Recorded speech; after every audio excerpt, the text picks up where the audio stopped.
नमस्कार माझ्या शेतकरी मित्रांनो, शेतकरी दादा यूट्यूब चॅनेलमध्ये आपले सर्वांचे पुन्हा एकदा स्वागत आहे। आज आपण बघणार आहे सोयाबीनचे बाजारभाव।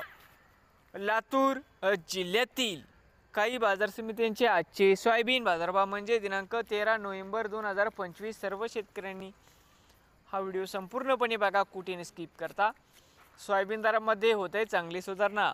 बाजार समिती चाकूर जाते पिवळा या ठिकाणी आवक 164 क्विंटल, कमीत कमी 4300 सरसंद्र, 4526 जास्तीत जास्त दर 4700 रुपये क्विंटल।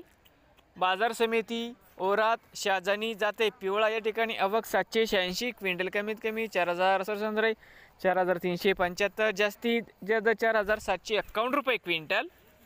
तर मित्रांनो, बाजार समिती लातूर या ठिकाणी आवक 19498 क्विंटल जाते पिवळा या ठिकाणी कमीत कमी दर 4400 रुपये क्विंटल, सरसंद्र 4700 रुपये क्विंटल, जास्तीत जास्त 4842 रुपये क्विंटल। नवीन आले असाल तर शेतकरी दादा यूट्यूब चॅनेलला सबस्क्राईब करा रोज सोयाबीनचे व्हिडिओ बघण्यासाठी। लातूर जिल्ह्यातील